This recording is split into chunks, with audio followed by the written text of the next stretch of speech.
El domingo pasado, el tiempo ordinario comenzaba con el bautismo del Señor. Y en el sermón que di, pues al final había tanta materia en la primera parte del Evangelio leído que no pasé de la parte de San Juan Bautista. Sin embargo, pensándolo, decía, el bautismo del Señor, ese pórtico de entrada al tiempo ordinario. Deberíamos decir unas palabras sobre el bautismo, este bautismo. Este bautismo que nos lo aplicamos también a nosotros. Y por eso quería continuar con ese Evangelio. Dice San Juan Bautista: yo os he bautizado con agua, pero Él os bautizará con el Espíritu Santo. Esta es la razón por la que he querido predicar de esto.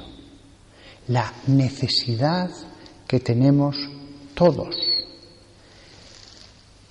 laicos y hasta el obispo, los cardenales y las religiosas, todos, fervorosos o no fervorosos, de ser bautizados primero con agua, símbolo de esa purificación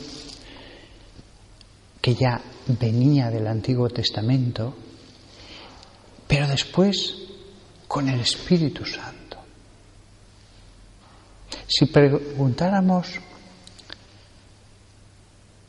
a la mayoría de los seguidores de Jesús, ¿qué es el bautismo en el Espíritu Santo? El bautismo con el Espíritu Santo. Se encontrarían en una cierta dificultad para contestarlo. Tampoco me estoy refiriendo con esto a una cosa muy concreta que existe dentro de la renovación carismática, que es el bautismo en el Espíritu. No, tampoco me estoy refiriendo a eso. Me estoy refiriendo a algo más amplio, que no se refiere a una espiritualidad determinada, que es para todos. Ser bautizados con el Espíritu Santo. Es cierto que todos los cristianos hemos sido bautizados. Sin embargo, realmente tenemos la experiencia de haber sido, voy a usar otra palabra, lavados en el hálito santo, que es otra forma de traducir exactamente las mismas palabras griegas. Tenemos la conciencia de haber sido lavados con el hálito santo,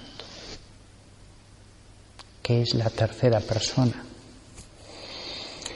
La traducción bautismo con el Espíritu Santo no es incorrecta, porque es verdad que aunque bautismo significa lavado por inmersión, también es verdad que incluso en esta época ya era un término que se usaba de un modo técnico. Es lo que hacía San Juan Bautista, es lo que hacían muchos judíos piadosos antes de la Pascua. Iban a establecimientos concretos y pasaban por un lavado ritual todo el cuerpo. Requería un establecimiento para tener mucha agua y agua caliente, etcétera. Cosa que a veces no se podía hacer en casa. No había bañera en las casas, se bañaban con, tinajas o a trozos. Pero sentían ellos esa necesidad de sumergirse totalmente, de lavarse enteramente, lavado con agua. Para ellos tenía un sentido ritual, de purificación, mucho mayor ya no el de la Pascua, el sábado. Esto se hacía antes de la cena del sábado, los que querían, si ya no era para la cena, sino en el Jordán y con alguien tan santo como San Juan y confesando los pecados.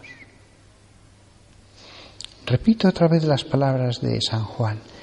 Yo os he bautizado con agua, pero Él os bautizará con el Espíritu Santo. Él os lavará con el santo hálito. Decía que lavado se puede traducir bien por bautismo porque tenía un sentido técnico. También está bien traducido por Espíritu Santo en vez de santo hálito. ¿Por qué? Porque es verdad que la palabra neuma significaba hálito, pero también significaba viento y también significaba espíritu. Así llamaban a eso que llamamos nosotros el alma, el espíritu. Con lo cual la traducción es correcta. Son tres cosas distintas: hálito, viento y espíritu, el principio vital, no material que había en algo. Son tres cosas distintas. He dedicado tiempo en decir lo que significa esa palabra, porque siempre la estamos usando, el Espíritu Santo, pero conociendo las palabras se llena de más sentido ese apelativo de la tercera persona. Del mismo modo que ya antes había un lavado del agua, un bautismo del agua, también antes en el Antiguo Testamento se daba el Espíritu de Dios. Eso lo podemos ver, por ejemplo, en Proverbios, cuando dice: ¿hasta cuándo, simples, amaréis la necedad? Volved a mi reprobación. He aquí que derramaré mi espíritu sobre vosotros y haré mis palabras conocidas a vosotros. Fijaos, es el espíritu del Antiguo Testamento. ¿Hasta cuándo, simples, amaréis la necedad? Volveos a mi reprobación. Es decir, la corrección de un pueblo rudo que se le habla en su mismo lenguaje. Hay que quitar el pecado, la ley de la que hablará después San Pablo. Pero ya incluso en la época de la ley se concedía el Espíritu, se proporcionaba el Espíritu a través de la palabra, a través de la búsqueda de la sabiduría en la escucha de Dios. He aquí que derramaré mi Espíritu sobre vosotros. La palabra que usa es ruá. La palabra ruá significa lo mismo que neuma. Tiene los mismos tres sentidos que en griego, que he explicado antes. Con lo cual, para denominar a la tercera persona es perfecto. Ya en el Antiguo Testamento se derramaba la ruá. Esto nos tiene que hacer entender lo fácil que es conseguir que se derrame, y uso esa palabra derramar porque es la que usa el libro de Proverbios, derramar como el que derrama agua que penetra en alguien, en una tierra, que se derrama el Espíritu Santo. Ellos no tenían todavía ningún sacramento y sin embargo a través de la escucha de la palabra, en la oración de la palabra, ya se derramaba la ruá. Ezequiel 36, versículo 25. Entonces os aspergeré un agua limpia sobre vosotros y estaréis limpios, y os limpiaré de toda vuestra inmundicia y de todos vuestros ídolos. Fijaos, es verdad que después se va a conceder el perdón de los pecados de un modo más profundo, más misterioso, el sacramento, el poder de Cristo, etc. Es cierto, pero ya en el Antiguo Testamento Dios a través del profeta le decía a ese pueblo: os aspergeré con un agua pura y os limpiaré de vuestra inmundicia. Se refiere no a la material. Esto es muy interesante. Ciertamente que en el sacramento se nos da el perdón, pero también se da el perdón en la oración. También el santiguarse con el agua bendita hace un efecto. Si tenemos en mente esto que he dicho del agua y del lavado, puede darle otro simbolismo a un acto tan humilde como es tomar un poco de agua bendita al entrar a la iglesia. Los ídolos, la suciedad. Pero no se queda allí y estamos en el Antiguo Testamento, porque añade el profeta Ezequiel, el que habla es Dios a través de él: además os daré un corazón nuevo y pondré un nuevo espíritu dentro de vosotros. Y removeré el corazón de piedra de vuestra carne y os daré un corazón de carne. La limpieza es respecto al pasado, lo que he hecho. Señor, perdón. El corazón nuevo es para el futuro. Señor, quiero sentir, amar con unas entrañas nuevas.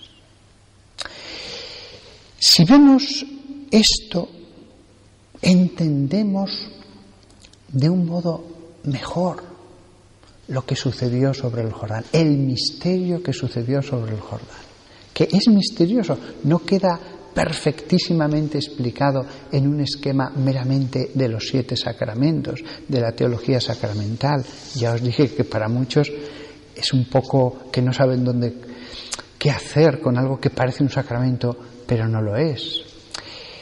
Sin embargo, desde esta perspectiva sí que se arroja luz.